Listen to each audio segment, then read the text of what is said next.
sini.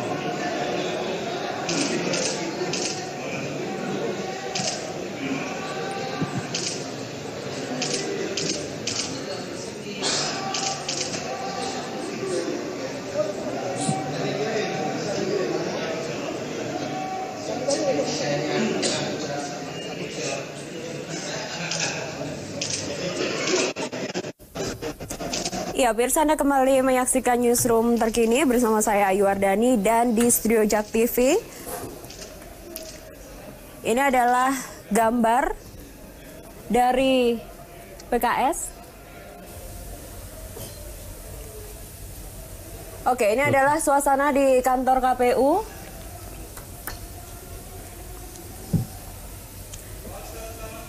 Masih bersama Mas Adi Prayitno, pengamat politik, dan Kang Pipin Sofyan, Ketua Departemen Politik DPP PKS. Terima kasih sudah hadir tadi.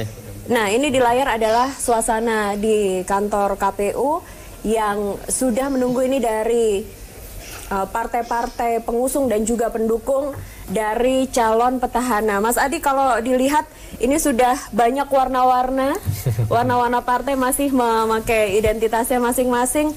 Ada 50 yang rencananya menemani calon incumbent untuk mendaftarkan. Betul. Dan masing-masing dari perwakilan partai pengusung. Pengusung ya, masih pengusung. Masih belum ada penambahan partai pendukung. Ini kalau Mas Adi lihat seperti apa suasana di KPU tadi? Ya, cukup ramai ya. Biasanya jelang pendaftaran ke KPU ada seremonial yang menurut saya banyak pesan yang ingin disampaikan. Pesan pertama itu tentu adalah pesan solidaritas. Ya. Dan soliditas tim itu penting untuk dimunyikan dalam rangka mempengaruhi psikologis publik bahwa Jokowi dengan sejumlah partai pendukungnya siap menghadapi Pilpres di 2019 dengan atribut-atribut yang cukup beragam, ada merah, biru, kuning, hijau sesuai dengan atribut partai. Tapi yang menarik sebenarnya adalah sambutannya Jokowi waktu di Gedung Juang barusan, yang cukup banyak memuji Ustadz Ma'ruf Amin sebagai alim ulama yang cukup dekat dengan umat Islam, soleh dan semacamnya. Pesan apa? Itu pesannya sederhana bahwa saat ini Pak Jokowi ini sudah mengambil tokoh umat ya, yang cukup disegani, cukup populer gitu, fatwa-fatwanya cukup banyak diikuti oleh orang untuk dijadikan sebagai pendamping 5 tahun yang akan datang. Itu artinya Pak Jokowi selama ini yang diasosiasikan sebagai pemimpin berjarak dengan umat, gitu ya, seakan-akan langsung otomatis ditutup. Artinya bantahan-bantahan bahwa Pak Jokowi ini tidak bersahabat dengan umat, otomatis dengan munculnya cawapres dari kalangan ulama akan tertutup begitu saja.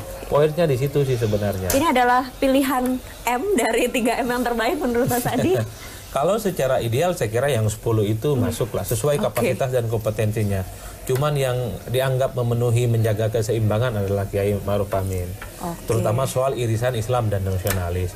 Kalau saya membaca satu-satunya isu yang paling ditakuti oleh Pak Jokowi itu adalah sentimen keislaman yang cukup mengeras belakangan. Terutama pasca Pilkada Jakarta ketika Pak Jokowi ini dianggap tidak ramah terhadap ulama dan umat Islam.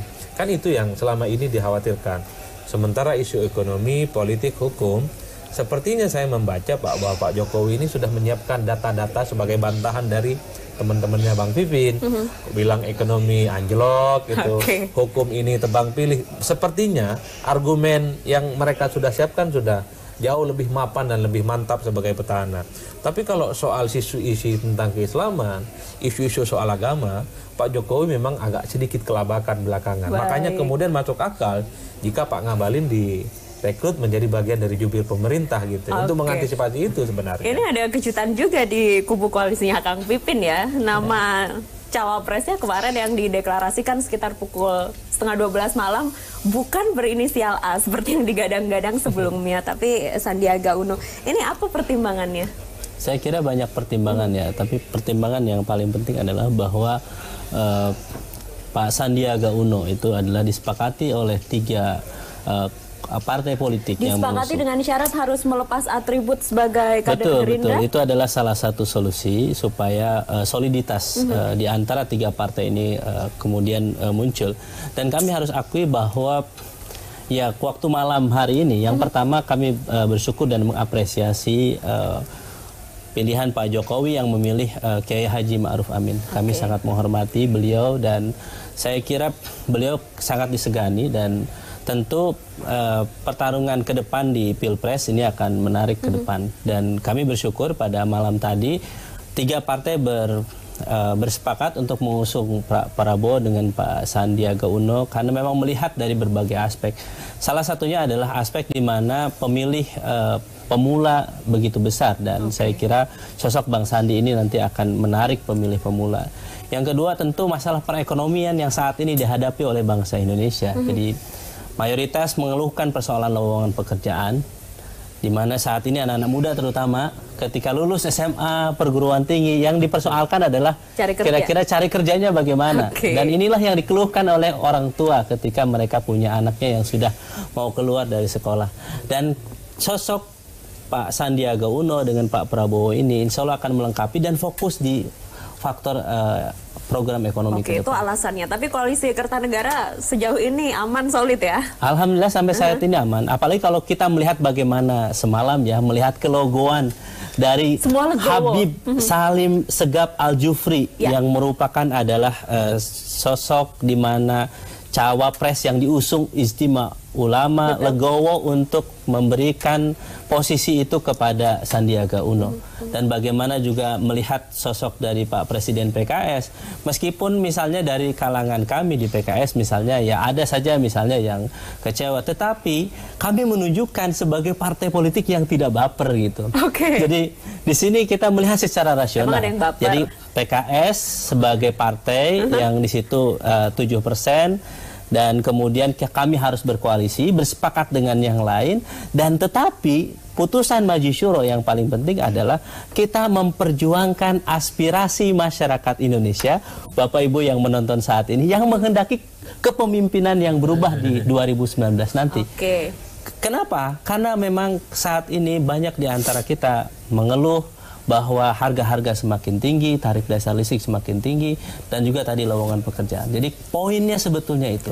Dan kami berharap bahwa ke depan sesuai dengan arahan Habib Salim yang selalu mengarahkan kepada kami di tim sukses di Partai Keadilan Sejahtera untuk berkampanye supaya mendapatkan kemenangan yang berkah dan bermartabat.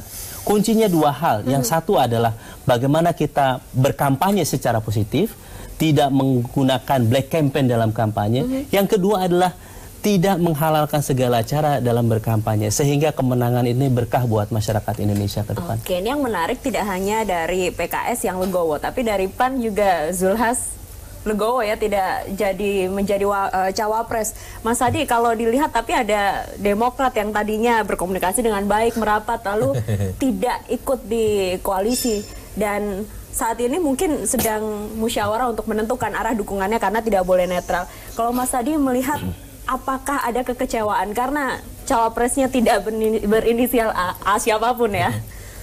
Sebenarnya Demokrat ini tidak pantas untuk marah pada Gerindra dan Prabowo. Karena suka nggak suka Demokrat ini kan pelarian sementara sebenarnya. Pelarian seperti apa? Pelarian siapa? Sementara ketika hubungan tak mesra antara PKS dan Gerindra sempat merenggang gara-gara soal posisi cawapres. Kan sempat ada intimidasi, ada ultimatum ingin tidak ke Prabowo, memilih abstain dan seterusnya.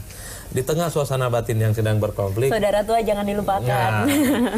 Maka kemudian ada pelabuhan baru namanya Partai Demokrat.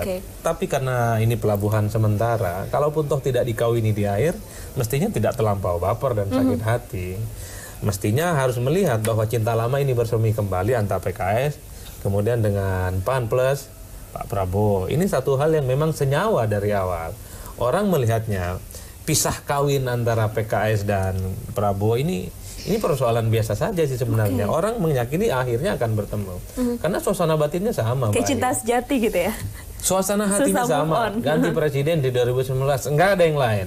Itu tagline-nya, udah nggak ada lagi. Nah, Demokrat saat ini sedang terjebak pada satu dilema yang cukup luar biasa. Kalau mau bergabung dengan koalisi Pak Jokowi, bukan hanya dalam tanda kutip ditolak oleh teman-teman partai, tapi kesempatan bergabung sudah nyaris tertutup.